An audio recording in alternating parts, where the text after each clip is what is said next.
விரிவடைந்த கண்ணும் உறுதி கொண்ட நெஞ்சும் வழி கடந்து வரும் நிதர்சனத்தின் தளம். அதிர்வு இது கொதிநிலைகளின் களவளம். வணக்கம். இது ஐபிசி தமிழின் இன்றைய அதிர்வு. இன்றைய நாளும் பேசப்பட வேண்டிய ஒரு சில முக்கியமான விடயங்கள் தொடர்பாக பேசிக்கொள்ளப் போகிறோம். குறிப்பாக இன்றைய நாளும் வழமை போல மத்திய கிழக்கினுடைய போர்க்கால நிலவரங்கள் மற்றும் அமெரிக்கா, ஈரான், இஸ்ரேல் தொடர்பான ராஜதந்திர விவகாரங்கள் தொடர்பாகவும் நாங்கள் விரிவாக பார்க்க போகிறோம். குறிப்பாக சொல்லிக்கொள்ள வேண்டுமாக இருந்தால் நாளுக்கு நாள் பஞ்சமில்லாத தரவுகள் கிடைக்கப்பெற்றுக் கொண்டிருக்கிறது.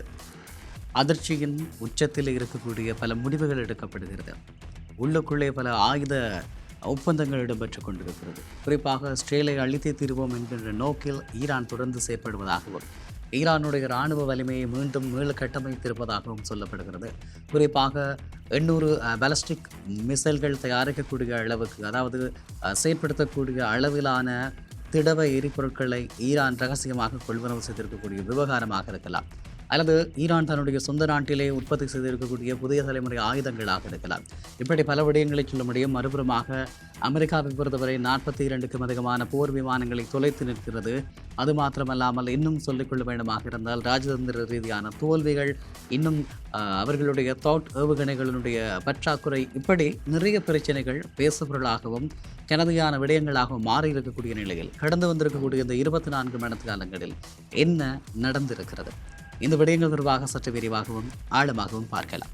குறிப்பாக துளசி காப்பட் ராஜினாமா என்ற செய்தி மிகப்பெரிய அளவிலே பேசப்பட்டுக் கொண்டிருக்கிறது.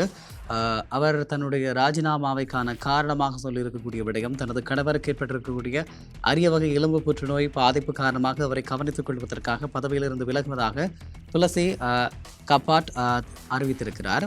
அதே நேரம் இந்த ராஜினாமா 2026 ஜூன் 30 முதல் நடைமுறைக்கு வரும் என எக்ஸ் தளத்திலே பதிவிட்டிருக்கிறார். அதன்படி ட்ரம்ப் இதற்கான எதிர்வினை ஆற்றியிருக்கிறார். குறிப்பாக துளசி காப்பட்டின் சிறப்பான பணியை பாராட்டிய ட்ரம்ப் இடைக்கால இயக்குநராக ஆரோன் லூகாஸ் செயற்படுவார் என அறிவித்திருக்கிறார். உடனடியாக இந்த அறிவிப்பு வெளியாக இருக்கிறது. இந்த நிலையில் துளசி காப்பாட்டினுடைய ராஜினாமாவை தொடர்ந்து ஆர்மீனியாவில் உள்ள ஈரான் தூதரகம் அவருக்கு ஒரு நிகழ்ச்சியான எக்ஸ் தள பதிவை வெளியிட்டிருக்கிறது. குறிப்பாக அதிலே நீங்கள் அமெரிக்காவுக்காக உழைத்தீர்கள், இஸ்ரேலுக்காக அல்ல என்பதை பலமுறை காட்டியுள்ளீர்கள்.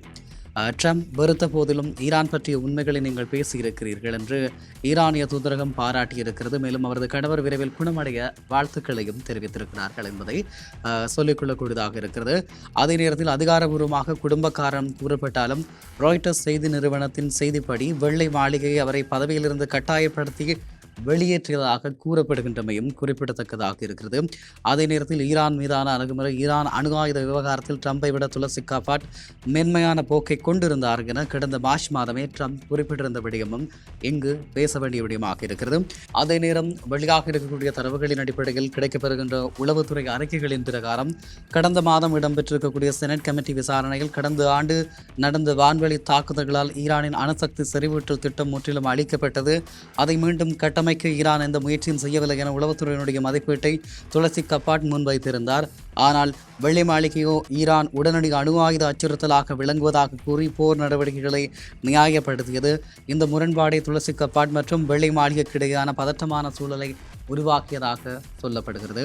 அதே நேரத்தில் துளசி கப்பாட் அரசியல் காரணங்களுக்காக அப்பாற்பட்டு உளவுத்துறையின் சுயாதீனமான மற்றும் உண்மையான தரவுகளை அப்படியே செனட் கமிட்டியிடம் சமர்ப்பிக்க முயன்றார் எனவும், வெள்ளை மாளிகையின் அரசியல் நிலைப்பாட்டிற்கு முரணாக இருந்ததே இந்த அரசியல் மாற்றத்திற்கு காரணமாக இருப்பதாகவும் தகவல்கள் வெளியாகி வருகிறது. இந்த நிலையில் இவை இப்படி இருக்கக்கூடிய நிலையில் ஈரானுடைய பக்கம் போர் உத்திகள் மிக தீவிரமடைந்து வருகிறது. ஆக அமெரிக்காவுக்குள் ராஜதந்திர முரண்பாடுகள் ஏற்பட்டு கொண்டிருக்கிறது. ஆகவே பதவி விலக்கல்கள் என்று சொல்லி அமெரிக்கா தன்னுடைய தளம்பல் நிலையை வெளிப்படுத்திக் கொண்டிருக்கிறது. ஆகவே உலகத்தினுடைய போலீஸ்காரன் என்று சொல்லியும் உலகத்தினுடைய நாட்டாமை என்றும் வர்ணிக்கப்படக்கூடிய அமெரிக்கா தன்னுடைய ஒற்றை துருவ அரசியல் நிலைப்பாட்டிலே இருந்து அப்புறப்படுத்தப்படுகிறதா என்ற ஒரு கேள்வி இங்கு எழுப்பப்படுகிறது. அதே நேரம் ஈரானுடைய புதிய போர் உத்திகள், குறிப்பாக தயாரான புதிய திட்டங்களை தயாரித்து வைத்திருக்கிறார்கள்.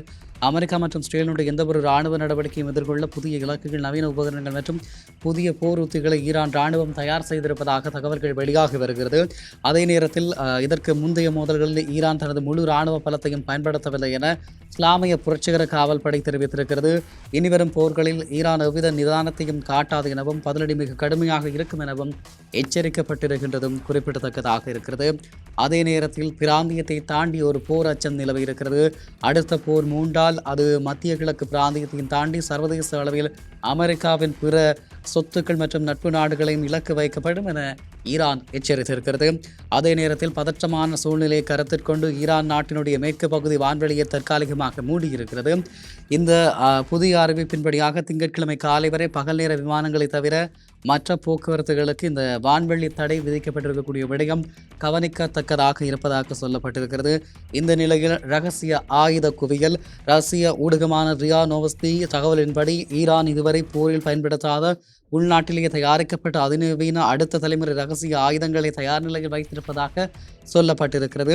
கடந்த 10 ஆண்டுகளில் ஈரான் தனது ஏவுகணைகளை அதிவேக ஹைப்பர்சோனிக் அமைப்புகள், ட்ரோன் கூட்டங்கள், மின்னணு போர் தளவாடங்கள் ரகசியமாக மேம்படுத்தப்பட்டிருப்பதாகவும் கூறப்பட்டிருக்கின்றதும் குறிப்பிடத்தக்கதாக காணப்படுகிறது.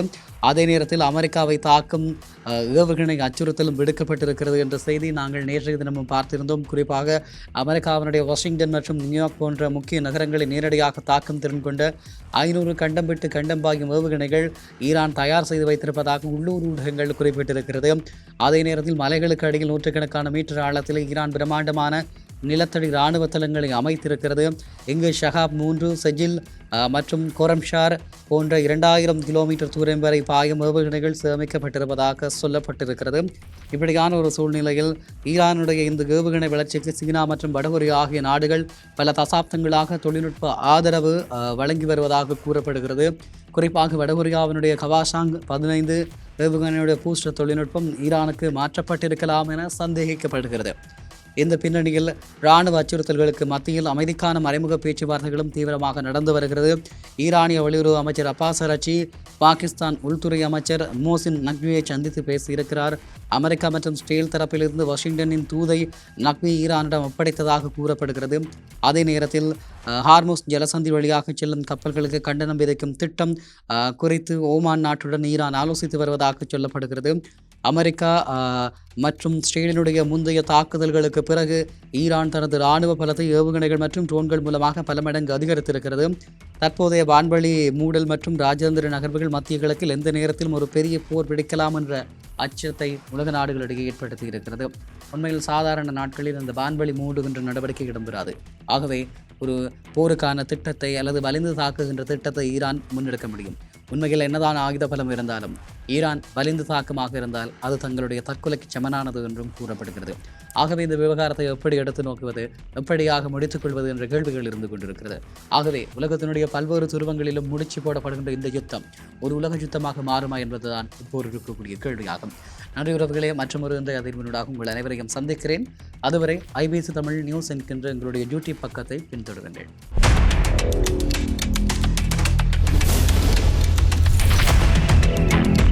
ஒளி படைத்த கண்ணும் உறுதி கொண்ட நெஞ்சும் வழி கடந்து வரும் நிதர்சனத்தின் தளம். அதிர்வு இது கொதிநிலைகளின் களம்.